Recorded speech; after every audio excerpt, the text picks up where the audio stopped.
Barsiisuun ijoollummaan dagatamnaan baay'een boodan qabamu ganama gadhiifamnaan maatii miti hawaasa miidha duraan deegamnaan.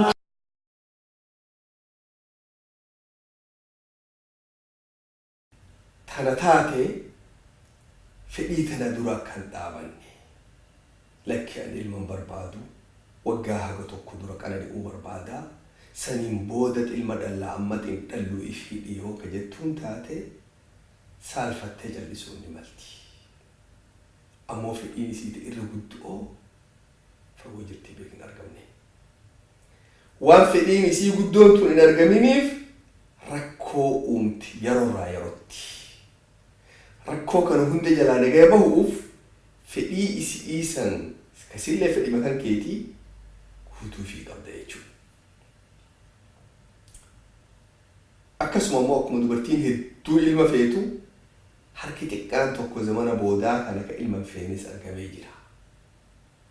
Ka baachuu hin danda'u ba'aa sanii fi ciniinsuu fi waan rakkoo ba'aa kana hin danda'u ani akkaataa nafni kee jijjiiramuun barbaadu ba'aan kun nafa nama balleessaa garaa nafa diigee harma diigee garaa diigee waan kana tokkollee bifa san hin barbaadu akkam bareedu qalqaltu bareedu jirtu kana akkanaan jiraatu barbaada. Kanaafuu ba'aa hin danda'u dhaluu hin danda'u ammatti miti garuu fuuldura ilaallaa ammatti sagantaa dhaliinsaa hin qabu yoo jettu taate fedhiin isaa ka abbummaa sun ka ilmummaa sun ka inni hawwee fi fuudhe sun hin arganne beeki. Waan fedhii kana dhabeef yeroorraa yerootti rakkoo haaraa si uumuu mala. Rakkoo kana jaarsi hin beeku namuu hin beeku halkanii guyyaa waan biraa dubbatanii fixanii waliis hin deebisan. Guyyaa marru ammallee manaa deeme. Nama tokkotu as bakka jiru kanatti niitiin dhuftee dhiirsa kiyya dhabee naan jette. Dhiirsa kiyya dhabeetti. Dur biyya keenya dubartii sokkitu beekna malee dhiirsa sokkitu hin beeknuumi. Dhiirsa sokkitu illee hedduu garreema. Dhabinaan jette. Oromoo miti beeka sun hawaasummaa biraati. Isiin Hindi inni Kurdi. Masjida na dhufte. Ballama godhattee dhuftee haasofte. Amma telefoon irraa fudhadhee bilbileef. Isii jalaan kaasu. Anna jalaa kaasiree nan beeku telefoona kee hin beeku. Aboo abalu aboo maarree masjida akkanaati. Anna baluu jedhama masjida keessaa sii bilbilaa jira. Haadha mana kan keetitti as jira. Garam jirti gara jirtu wallaaltee si barbaaduu jirti saniif yaaddoftee si bakka waan itti keessi jirtu beeku barbaaddee jedhee lakki nagaa qabaa xiqqoo mashkuula ta'ee gardeemee dhufanaan jedhe. Hin dhufe. Waa haga tokko bulee ji'a taatu haga si hin beeku ammallee bade. Nan dhuftee ammallee bade naan jette. Amma rakkoo telefoona kiyyan beekaa na jalaan kaasu bilbilee fi na jalaa kaasu barreessee fi abboon isheetti akkana sanii mee naa barreessi yookaan mana galii nagayaan jedhee yommuu rakkoo qabataatti naa bilbilii jedheen. Ingalaa uma rakkoon hin jirtu naa barreessee hin galee. Nama kana ammarroo hedduu deddeebite dubbiin tun. Saaboo maal akkanaatiin manaa baqattee maal dubbiin tun. Aboo dubbiin tun beektaa rakkoo qabaa. Intalti dhaluun feetu anammoo ilma barbaada. Kanat beektaa yeroo garii mataan dhukkubsiituma fidhaa asuma manuma keessaa deema naan jedhu. Amma gartaa. Wanni inni barbaadu maal amma ilma barbaada. Wanni inni argamsiise ammoo ilma naa kennaan jenne beeki.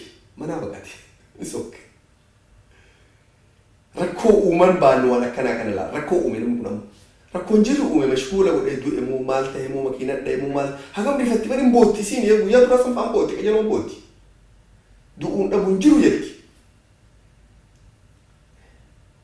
Sanii wajjin ilaalamu karaa gabaabaa osoo hayyee inshaallah rabbi nu akka nu kooxin madallaateeni dubbiin dhumattee jiree ilaalle rakkoon kun uumamtiisila. Akkana jechuudha. Duuba dubartiin bifa kanaan nafa kiyya eega jettee akka ilma jalaa baqattee fedhii dhiirsa ifii guddittiisan guutuu dhabdee mana fi hin balleessine. Sun hagara qofaa miti ammoo ilmaatuun ilma dhaluu silaa akka amantii islaamatti waan barbaachisaa. Waan namni laaffachuu danda'u miti sun sagantaa biraa qaba. fedhiin ilma argatu nama bira waan jabduu taateef sagantaa duuba ilma dhaluu nama hunda biratti waan jabduu taateef yoo kayaanni ilma diqqeessuu takkaa dhaluu dhabuu sammuu kan kee keessa jiraatu taate sammuu nama kaanii keessa jiraatuu dhabuun mala achirraa fagaatullee mala wanni sun akka jiru mana kan keetiin jeeqne ifirraa eegi. Lammata ammoo ilma dura dhaabatuun hin gahu. Ilma dhaluun barbaachisaa. Rasuulli dhalaa nuun jedhe, isiniin dhaadadha nuun jedhe, heddummeessaa nuun jedhe. Dura dhaabatanii ilman dhaluu jechuun haraama.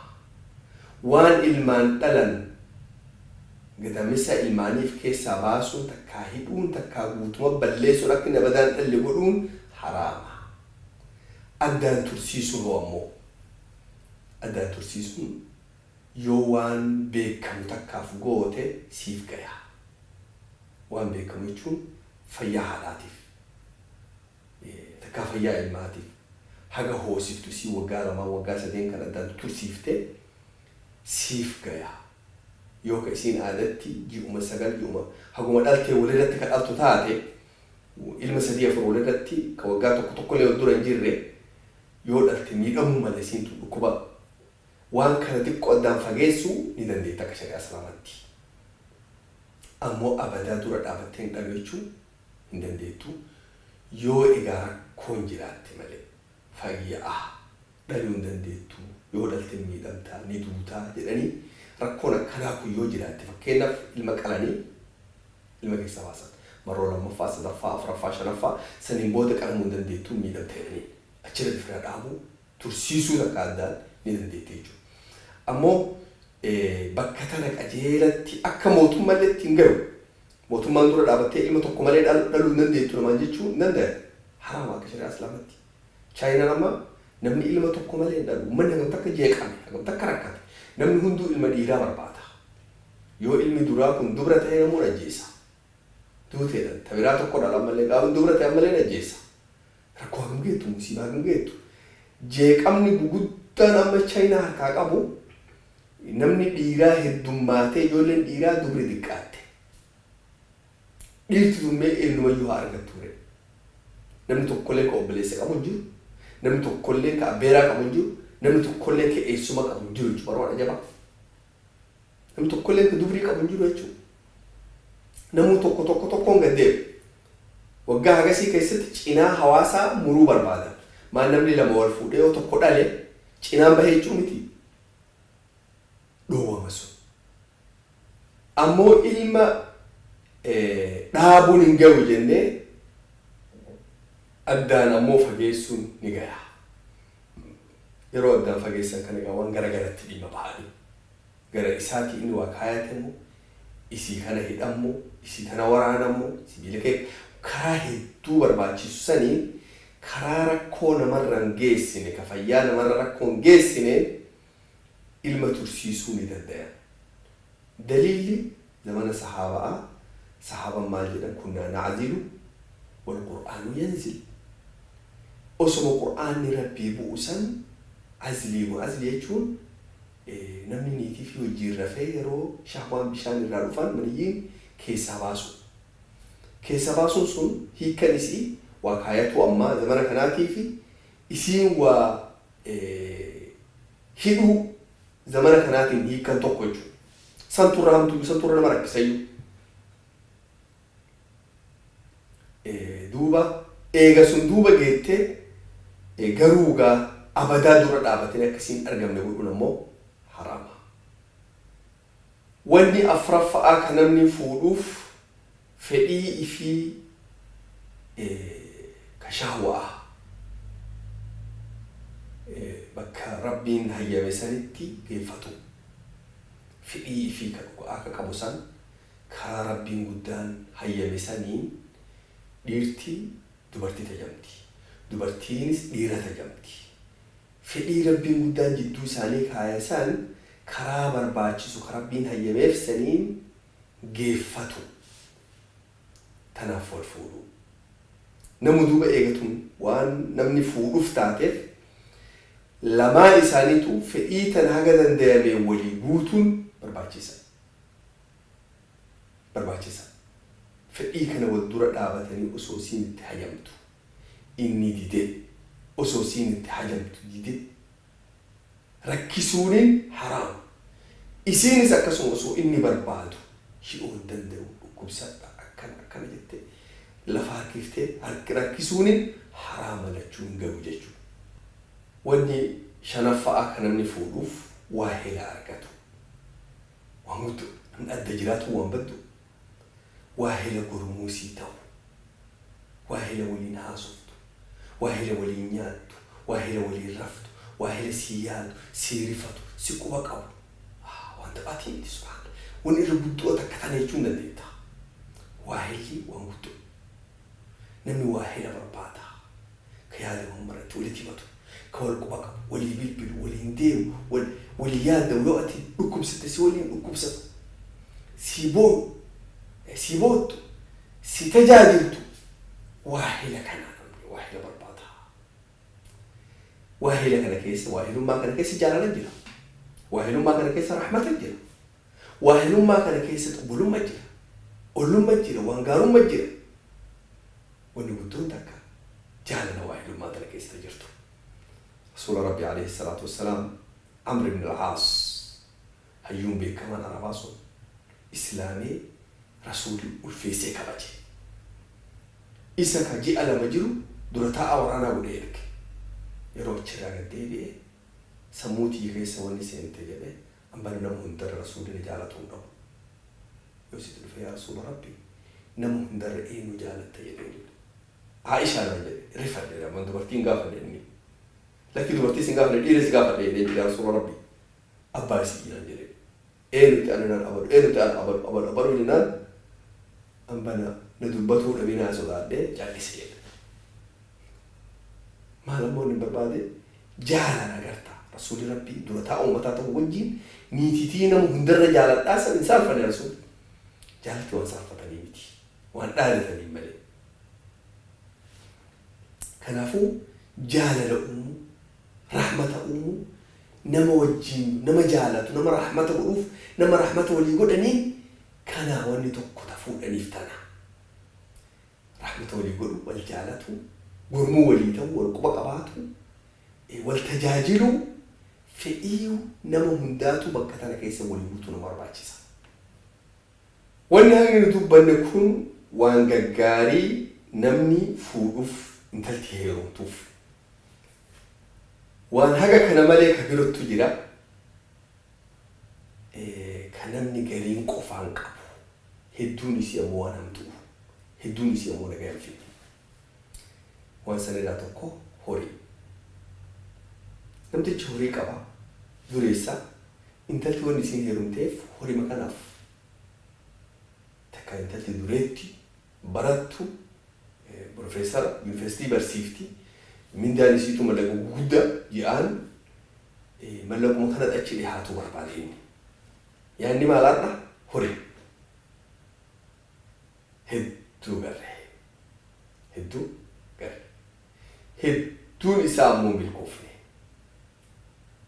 اسم ستون وجين قرطان نمني بيا ألاتي أفيداني دولار مديكاتو كإني كيشاك أبوف انتلا الرجاري إبياتي كنا تهرب سيسان تسالي مال تراكم قاري تراكم أدبا جودت أخلاقا جودت تتكأنا فسينا من انتقين والقلوثا إسا دورية وهم دبليسي مقالا في فرنجي اللي في تناو براديس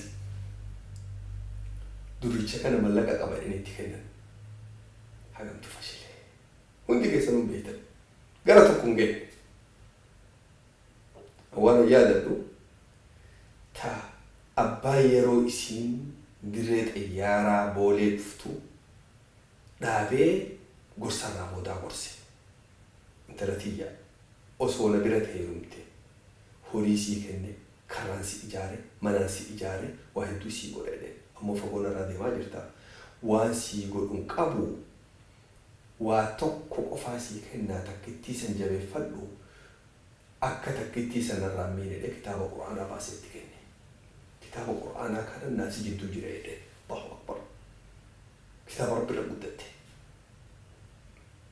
afaan ifii kennaa odeessite tattatu yeroo dirree xayyaaraatii dhufan gabbuute hijaaba hagam ga'u uffattee deemtu dura achumatti hijaaba guddicha irraa hambisan jaakeetti uwwiffataniituma qabbana lafti hijaaba guddicha irraa baasanii jaakeetti uwwisanii wayaa xiqqoo jalaa wajjiin akkasitti oofan dura achi wal luqqisan gaduun baafne dirree xiyyaaraa keessaa waan naan jetti tarsisuun isin dhirsa himattee himannoota keessa taa'e waan jettee yeroo in hojjetti duuba akkuma dhufteen hojii eegalte yeroo hojii deemu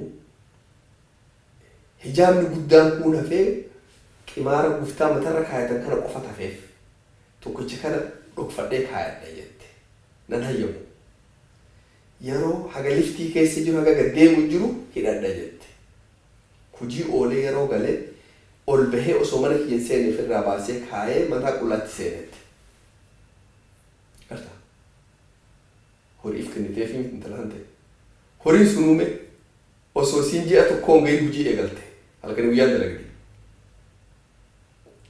tun dogoggora guddaa rasuulli rabbi alayhi salaatu wasalaam maal jedhe amantiif akhlaaqaaf namummaa wal filadhaa horii wal filatina horii waan gaarii yoo rabbi sii hiri ammoo namummaan dura jiraatu akhlaaqummaan dura jiraatu barbaachisa horii dura akkasuma wanni biraa kan namni wal filatuuf beekamoo abbaanis ministeera nama guddaa dhalee intala abaluu qaba jedhee dhaadadhaan jedhee beekamuuf fuudha gara nama geessu sullee ifii gadi silaaltee abada gara tokkollee sin geessu kasaa yoo akhlaaqni waliin jiraate jaalalti dhugaa wajjin jiraatte malee yoo jaalalti jiraatte intala waziiraa taateef rakkoon qabdu beek intala waziiraa ta'uu waan jabdu ammoo amantiin akhlaaqni namummaan jiraatu qabdi sadaffaa wanni hamtuu namni amma gariin nama hedduu deemu kun ammoo diqa haaloo intaloo isaata duraa tanattu mataatti jabaatee dhibe isi matana mataa cabsuuf ta biraa fuudhe maaliif fuutee hodhanii isi matana rifachiisuu fuudhe kun fayyada badaa qiyaasa malee subhaanallah lachuu miidhalaalme ta boodaa tanas waa adda jaalatee rahmata qabaatee fi isiin fuudhe ta duraantis akkasuma lachuu miidhee jechuudha waan hamtuu haganaafuu gaa kanaafuu darsii keenya ka sadaffa'aa kana waan namni wal filatuuf barannee waan barbaachisuuf waan hin barbaachifne barannee bifa osoon heerumne dura osoon fuune dura bifa kamiin qophaa'uun barbaachisaa barannee kanatti hojjennee insha Allah asirraa barumsa keenya ka afuraffatti tarkaanfannaa haga barumsa keenya ka afuraffaa keessa wal geennu wassalaamu alaikum wa rahmatullahi wa barakaatuh ناني نملك السي دنيا ديني ركوب اللو والقافة إيافة كم توماني رحمة ما كيسناني نملك السي دنيا ديني ولي قلي دلو تفكي توني رحمة ما كيسناني نملك السي دنيا ديني بريكم كان ولي في عنو ولين يانو كم توماني رحمة ما كان كيديني نملك هسي دنيا ديني يا ربنا سكرنا كما تشوبي لماني رحمة ما كيسناني نملك هسي دنيا ديني درتكم ما دوني قوة إسلام جبسي